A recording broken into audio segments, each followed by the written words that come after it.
Welcome back to Beyond the Woo, Demystifying Psychedelics. And today we are going to take a journey to Mexico to talk about all the different kinds of psychedelics that Jennie Marie does in her practice. But I wanted to start out with just saying, how did you get started going to Mexico? Because what I recall, it was kind of a little different, I think, than where you are now. Like when you first, I was on one of those first trips with you, and I think you're probably a lot more kind of got a rhythm now that's a little different than when I went with you. Yeah, absolutely. Well, we talked about it in our first episode, how you and I both did a fellowship in psychedelic medicine through the Integrative Psychiatry Institute. And I guess that's really where I started to learn about there's so much more beyond ketamine, which is where we first started off. Yeah. And so while I love ketamine, and I'm seeing just amazing results working with clients with ketamine, I started to realize, there's a whole other realm of medicines that I'm not working with. And because I work with so many clients with trauma, and I had heard that there was just so much amazing results that were coming from things like Bufo, 5-MeO-DMT, and Ayahuasca, and Psilocybin. I'm like, I gotta try this out. So I grabbed my daughter and I said, hey, let's go to Cancun. And she's like, I'm in. And I'm like, all right. But we're going to go visit some shamans down in Mexico. So we went on 3 vacations to Cancun. I guess this was end of 2021, beginning of 2022. And I went and visited 17 different medicine providers. I did not know it was that many. Yep. Oh my gosh. Yeah. And really interesting experiences because it was vast. There were people who were in a strip mall and you would walk in. It was a strip mall and you would walk in and all of a sudden you'd walk in and it was like a lush jungle and they had these beautiful areas where you could do medicine. But the guy who was leading the medicine could have been my grandfather. And I was like, you aren't from Mexico. What are you doing? He's like, well, I had such an amazing, enlightening experience. I wanted to help others.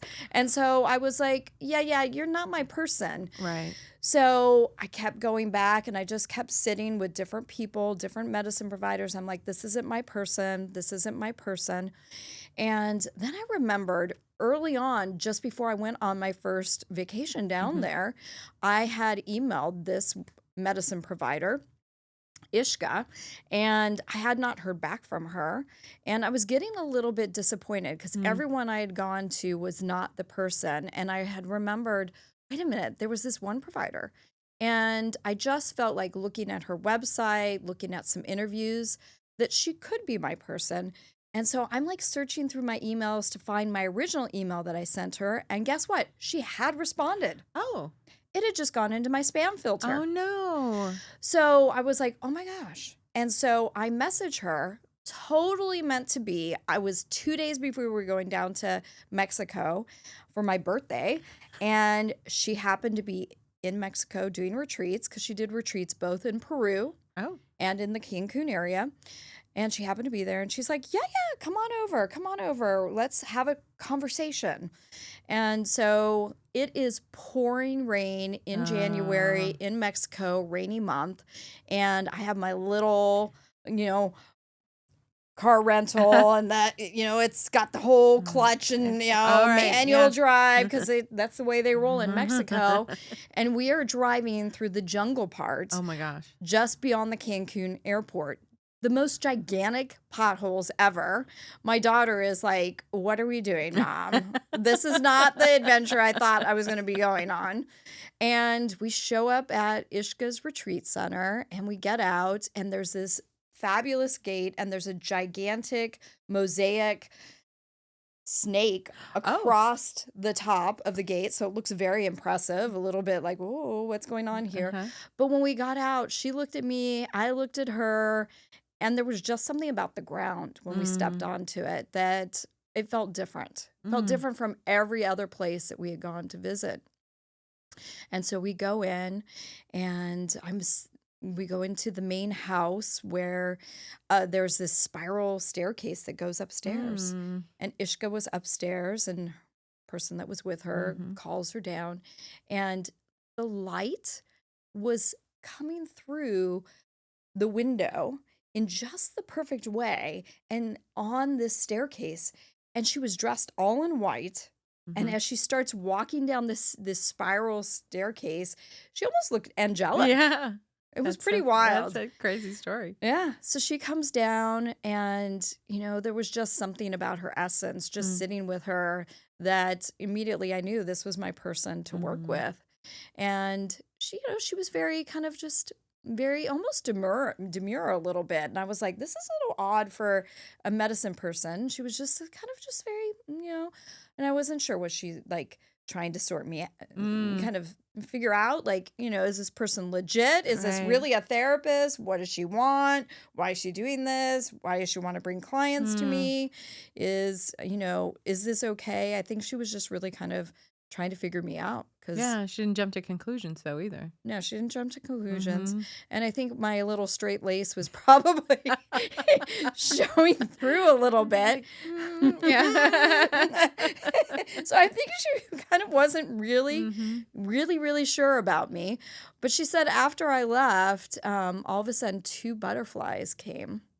Oh, and for those And who don't know, that's a symbol for our practice. yeah, Hope Therapy Center, Mm-hmm. we are butterflies. Mm-hmm. So she said 2 butterflies came, and she felt like they represented her and I coming together.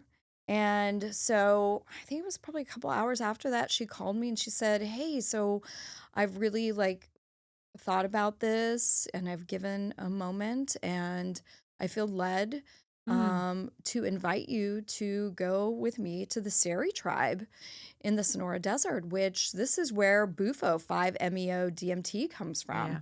And so she had actually called the main medicine woman there in the tribe and asked if she could invite me. And I didn't know a lot about 5-MeO DMT at that point, Yeah. but I knew a little bit because it had been covered. Mm-hmm. And I was like, I'm in. And then what did I do? And then you called me. Hey, you want to go to Mexico? we're gonna do some Bufo, and I was like, we're gonna do what? What? Wait, what? Where are we going? Yeah. But I was in. You said let's go, and I said, yeah. Where do I sign up? So I keep thinking that you're going to say no.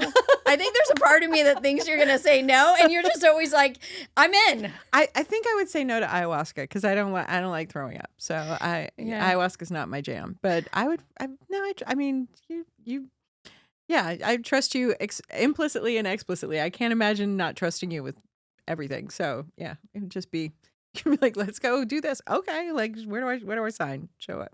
Yeah. So it was pretty interesting. So we had to take a little. That was a trip. That was a trip. That was a trip. So we had to fly from here to Phoenix, and then Right. Phoenix to to- Hermosillo, Mexico. On a smaller little plane. Teeny tiny plane, and then when we got to Hermosillo, then we bought all kinds of supplies for the tribe because it's very much. I mean, as I understand it, you can explain it better than I can, but like there's very much a sense of having to give back. Like we're not just taking from the tribe if they've invited us in, we have to also provide for them. So in gratitude for that gift. So Yeah. And it's really interesting. The Seri Tribe, much like many of the tribes here in the United States, they've been given land by the Mexican government, but they aren't provided a lot of resources, not even close to what some of the tribes here in the United States have. So they're very poor. And so it really is, important that when you are invited into the tribe that you really do try to, bring a lot of gratitude to the tribe. So we bought rice and beans and, other staples that they could use. And we filled up quite a few carts worth of food. I think there were 4 carts. I think so. Yeah, we filled up a van with stuff. Oh, yeah. Yeah, when we went, it wasn't like we brought them $100 worth of stuff. We probably brought several $100s or $1,000 worth of. Oh, I think I think it was. I think it was probably close to $1,000 for sure by the time we filled up those 4 carts. Yeah. Even though the U.S. dollar and pesos goes a long way, but we really wanted to provide for them because they were going into the summer, the hot months, and they really needed those supplies. And it was, I mean, not to get overly serious, but it was that particular part of the trip was really impressive to me in many ways. Like, you have these people who live on a reservation in, I mean, there's no better word than abject poverty. Like, they live well below the poverty line there. And they live in community, and they don't seem to be particularly bitter about it. And they, the community is very, very strong. And and they invited us with open arms. Like, I remember one of the nights that we were there. So where the Seri Tribe, where the reservation is, there's also this big, beautiful body of water. I can't remember if it's a peninsula or if it's a lake that's right there. And they fished for us for that day and made us this incredible, delicious meal that was as good as anything I've ever eaten anywhere. And it was incredible to sit with them and to talk about the experiences and talk about kind of what the toad has meant to the tribe. Also to know how some of the members of the tribe have come together in healing, and incredible experience. Yeah, absolutely. Well, and it was just fascinating to learn about just their oral history. The oral history is they're one of the lost tribes of Israel, 12 lost tribes, and that they came through, about 2,000 years ago through Alaska and worked their way down. They even talk about that, some of the origin of many of the tribes that are in Alaska and the U.S. Are deposits of people that stayed along the way. And they believe that, through their oral history, that they got to the Sonoran Desert. It was the top of the hot of the summer. And they cried out to God, "You have brought us to this desolate land, only to starve us. Please show mercy." And at that time, the rains opened up. And if anyone is familiar with the Sonoran Desert, they have what's called the monsoon season. Right. That come in, and essentially that's what they believe probably happened is a monsoon came in and the toads came out of the riverbeds and they're starving. So they grab those toads, they run into the caves, and they start cooking the toads, and everyone has a psychedelic experience. Of course they did.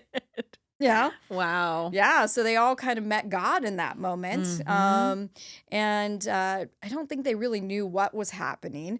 But night after night, they're eating these toads in these caves and all having this experience. But one day a guy is out going to get some more toads, and he comes back and realizes all these people in these experience, oh, they're cooking toads. There must be something with this toad. And so, if that, is, really the oral history, you never know. Yeah. Is that Folklore, the truth of it? yeah. Is it folklore? I don't know. Yeah. But that's, kind of the story. So, yeah, so it was interesting. So they took us out to the riverbed for us to have our experience with the toad. Yeah. It was a really powerful experience for me. Like, and it wasn't just the Bufo experience, right? Like, for me, it was the whole weekend. And I'm laughing because when we got to our Airbnb, I just remember being like, oh, this is not what I expected, like party lights and stuff. But the contrast with the reservation was just stark, right? And being there with the people and listening to them and having them talk to us about their experiences, and then the way that we were treated by the medicine people there. They had us walk from the reservation out into the desert, into the riverbed, but also they like blessed us before they did it. They had all of this preparation that they asked us to do, and then we smoked the Bufo. And I don't know about you. I remember you telling me about your experience. It was pretty extraordinary. Mine was not as interesting as yours, but it was very, like, number one, it was really, really fast. And it was just being overcome with love. Like, just this sense of, I saw colors. For me, I saw what in my mind looked like the Mexican flag, like the colors in the Mexican flag, not the flag itself. And and just this love, like from the earth to me and from me to the earth, and just this sense of like everything's gonna be okay. I not only am I loved, I am love. And it was so fast. Like it was 20-25 minutes tops of incredible experience. So Yeah, that is the one thing about Bufo, 5-MeO DMT, compared to some of the other psychedelic medicines. It's a quick journey, 20, 30 minutes tops medicine time, and yes, I too experienced such amazing love, and I would describe it actually as bliss, and it's interesting because they call 5-MeO DMT the God molecule. And I don't know if I knew that going into it, that it was referred to the God molecule, but my experience was instantaneously I saw like white light, and then I felt like there were angel wings that were wrapping around me, and there was like a fluttering of the angel wings. And then all of a sudden there was like this golden path before me, and there was my grandmother. Which was really interesting because I think still at this time now, I mean, I'm still like in this place of debating, is this something I want to be really doing? Because again, there was this whole war I had with my faith and psychedelics. Was God approving of this? And we talked about this in earlier episodes, and that was still something I was working through. But, to see my grandmother, it just really felt like a confirmation that this was medicine I was to be working with. And then all of a sudden, I just remember feeling my whole body felt warm and complete bliss and love. But really the bliss, that was the thing that was so amazing. And I can't even really describe what it felt like. Bliss is the best word that I could use to describe it, but it was just so unbelievable. And then all of a sudden I just like dug my hands into the riverbed, and it was like I felt like I was talking with the toad a little bit. I don't know.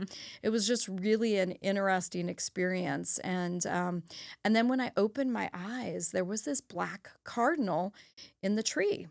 Oh, you didn't tell me this part. Oh, yeah. So this was really fascinating. And so the two guides from the tribe that were sitting with me, the one guide, thankfully, spoke English because my Spanish, people, is still, after a couple years of being down there almost every month, is not great. But anyway, he spoke English, and I was like, oh, that bird. And he looked over and he goes, oh, it's a black cardinal. And I was like, oh, cool. And he's like, no. He goes, that's rare. And I was like, really? He goes, oh, yes, it's very rare. And he goes, do you know about the black cardinal? No, I don't know about the black cardinal. And he goes, it's a very special bird. It actually will mimic the song of other birds, and it will go and help lost birds find its way to water. Oh my gosh. He's like, that's your spirit animal. And I was like, what? He's like, aren't you a therapist? I'm like, yes. He's like, don't you help people? And I was like, yes. He's like, that's your spirit animal. And I'm like, yeah, whatever. I don't believe in that thing. I'm not, okay. But as we were leaving the riverbed, the cardinal jumped tree to tree following us. And he looked over and he said, that is your spirit animal. You are a medicine woman.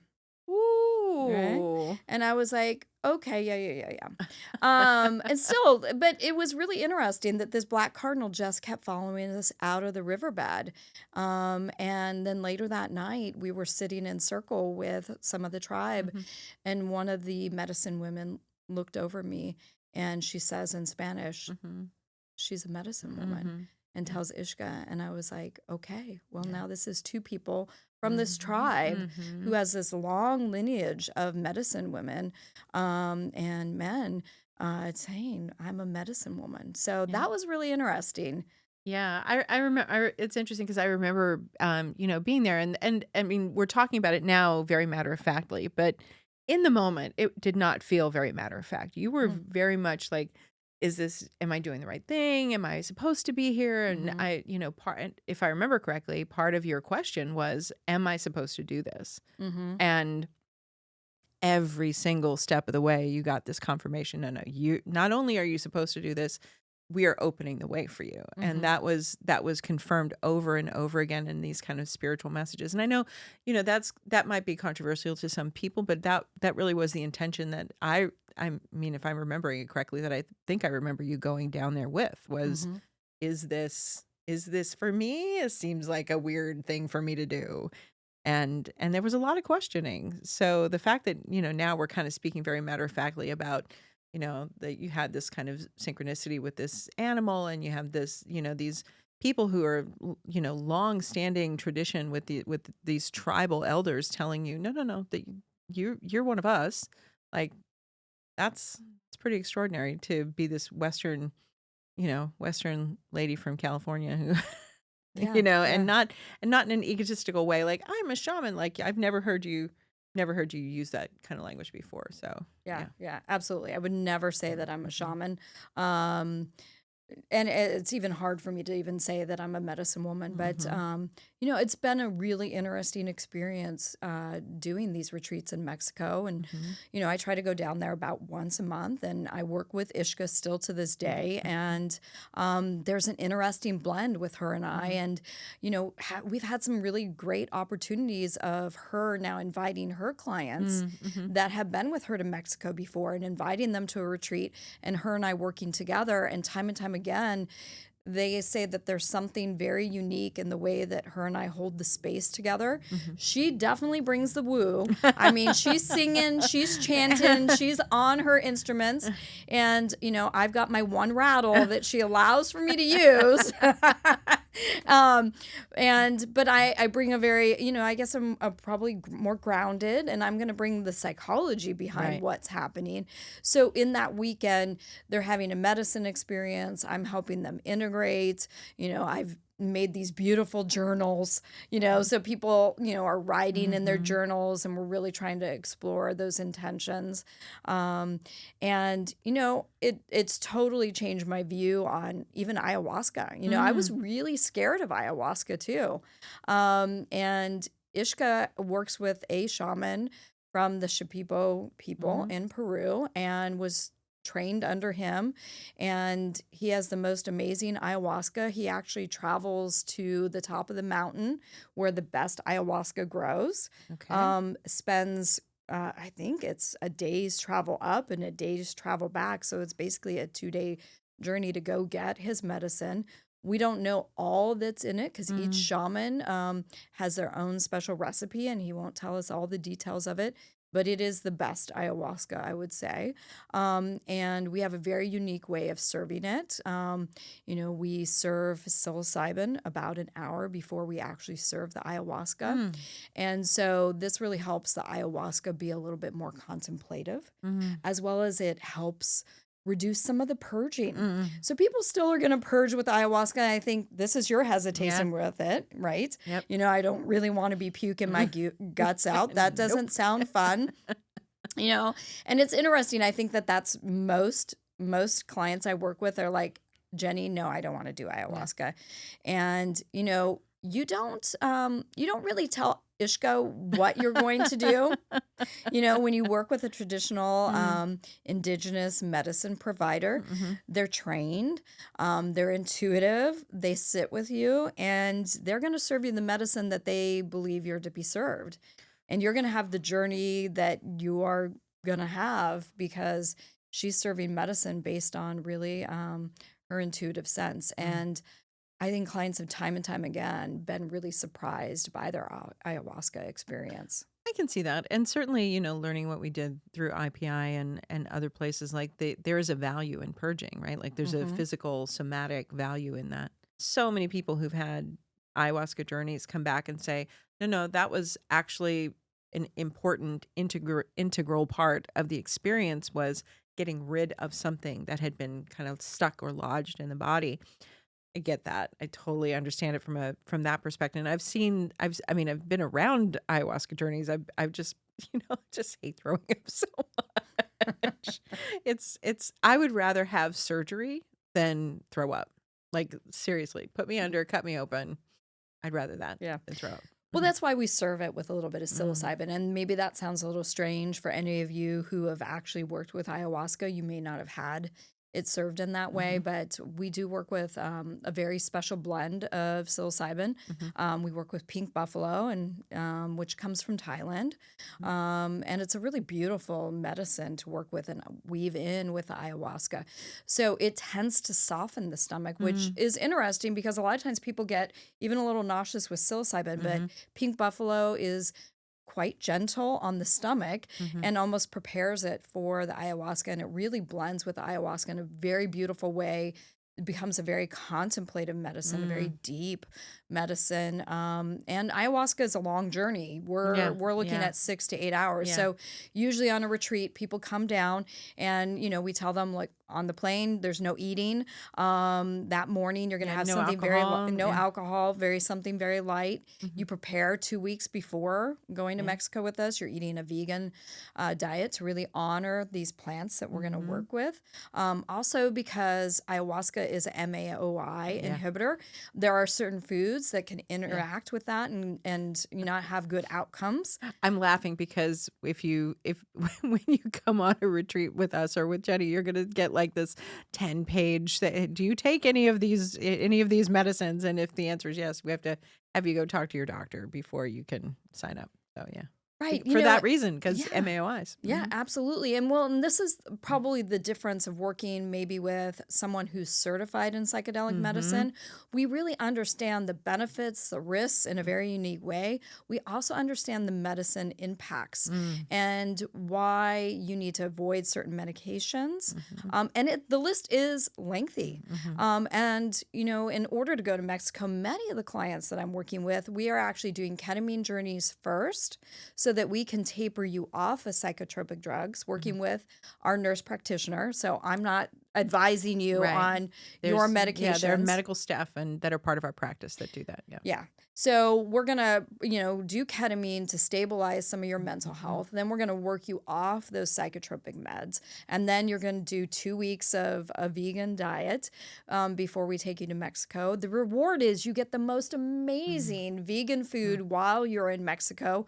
We work with this incredible vegan chef and his wife.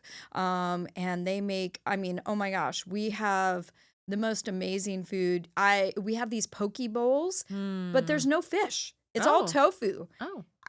Incredible. You would never know that you were not actually eating fish. And just absolutely incredible food. So the reward is you get the most amazing vegan food by eating maybe not amazing vegan food leading up to the retreat. So, but then you get there and we go right into ceremony that night. So you go into ceremony about 7 p.m. and we're going into the wee hours. Most people are coming out of medicine, probably at 3, 4 a.m. in the morning. Go take a few hours naps, and then we get up and we're going right into psilocybin and Bufo usually that day.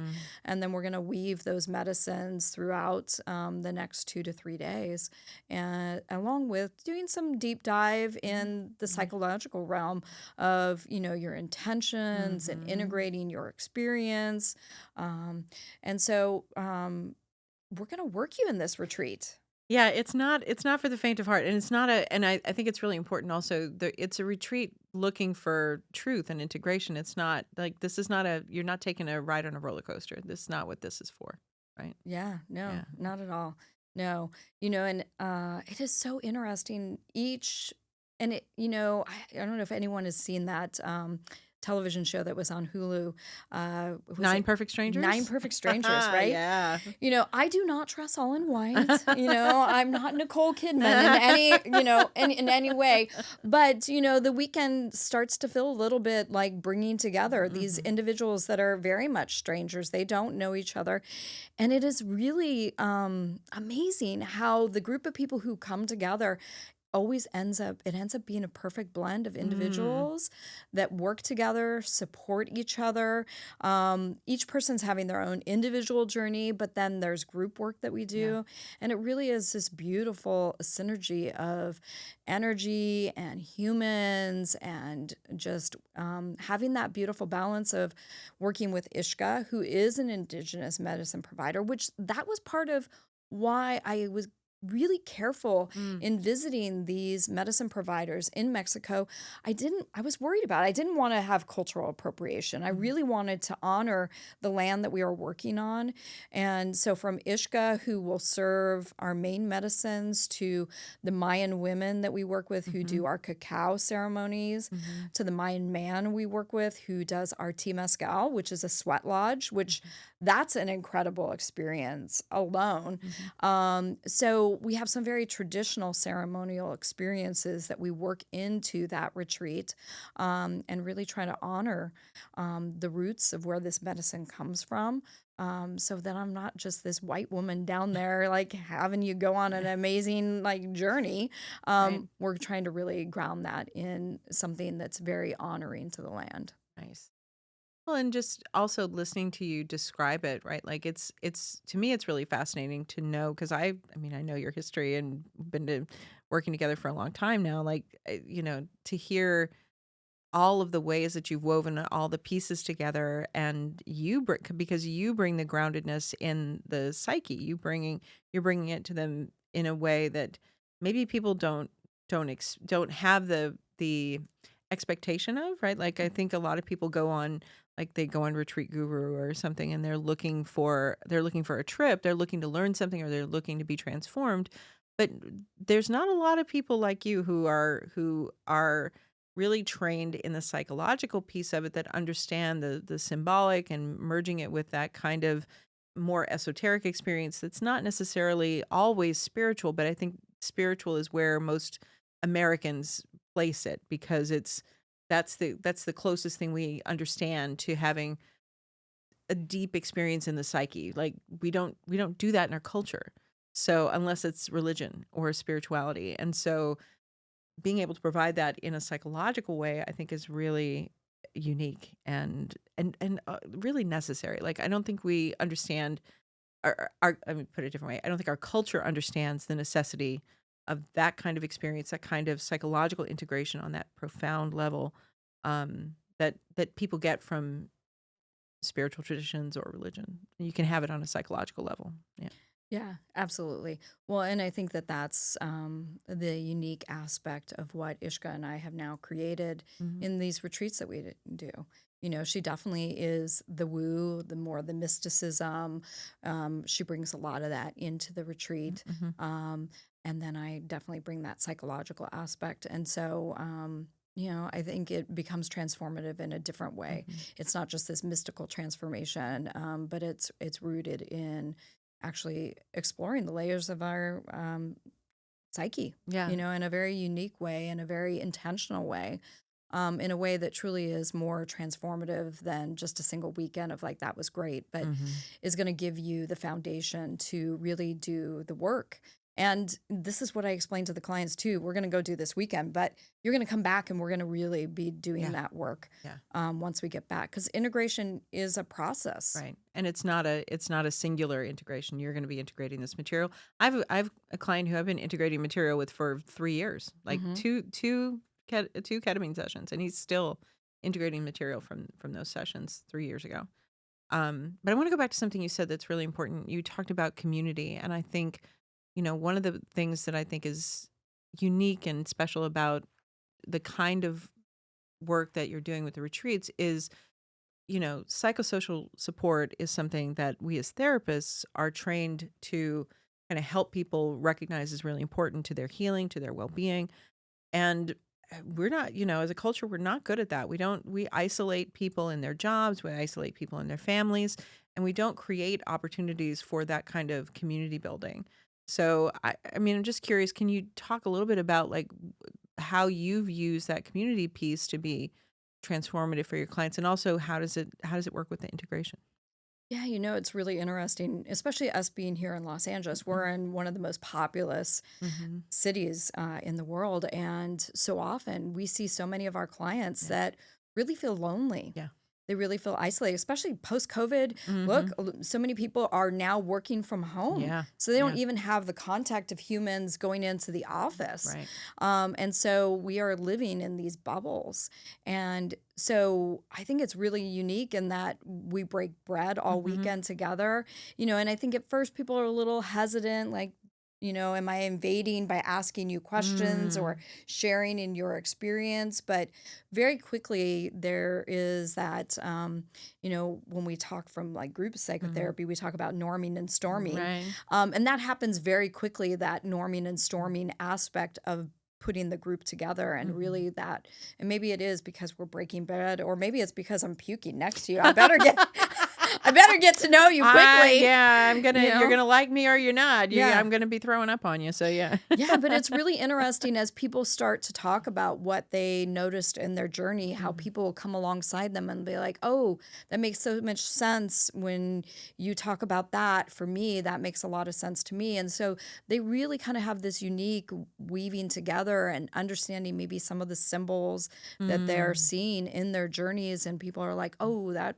reminds me of this or that, or have you considered this or that, and so it really is additive, that social support, and the social support of, like, if someone seems to be having maybe even a challenging moment, someone, going over and just sitting close to them really provides that container of safety. Of like, oh, I'm not here alone. Someone's in this with me together. Right. And that we are here to really support understanding, change, growth, transformation. We're rooting for you too. Yeah.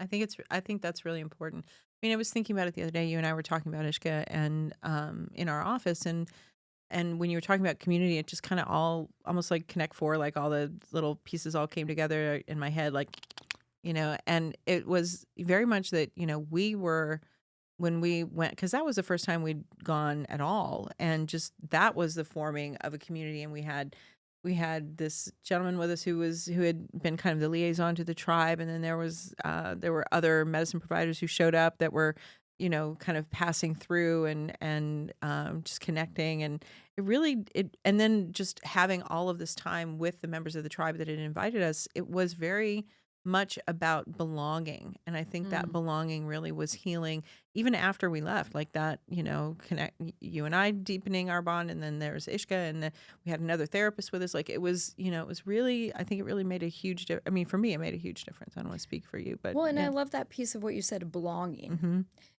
And again, I think this is where a lot of our mental health struggles in this community aspect of, like, I don't feel like I belong anywhere. Yeah. Where do I belong? That's it. I'm not finding meaning anymore. So this retreat weekend, people feel that sense of belonging, which I think also helps mental health, and, oh, you have this struggle and I have this similar struggle, and we're able to connect and understand that. And we feel like we found a sense of belonging together.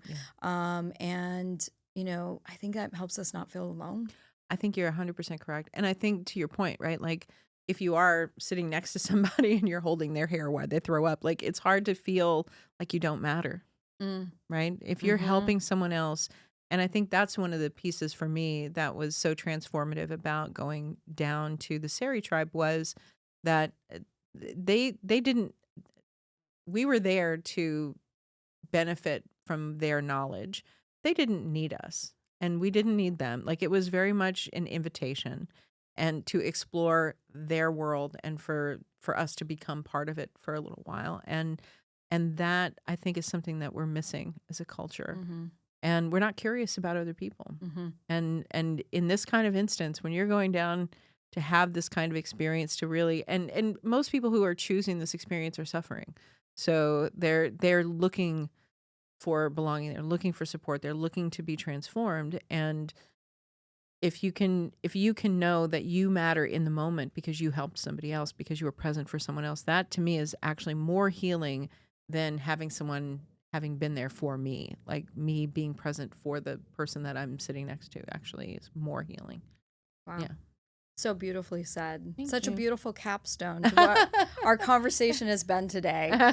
So I think, I think a lot of the suffering has been about people don't have that sense of belonging, or that I matter. Yeah. And I think that that's, again, part of the work that you and I do is to help instill hope in individuals that they matter. Yeah. that they do belong, that there's a place for them. And if we get a moment to help facilitate that through a journey down in Mexico, that's awesome. Or that's, we're in our office in our office in LA. Yeah, hooked up to an IV. I think it's an interesting journey. But yeah, this has been another exciting talk. Yeah, I want to go now. I'm ready to go back. Like when I know that we were gonna go.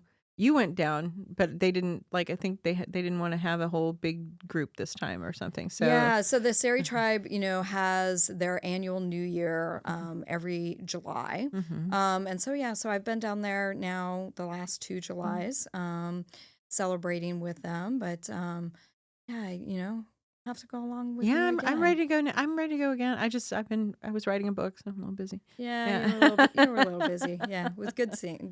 Yeah, But we'll yeah, go back. yeah, Awesome. yeah. Well, it's been another great episode, and we look forward to see you again. Yeah, let's go beyond the woo.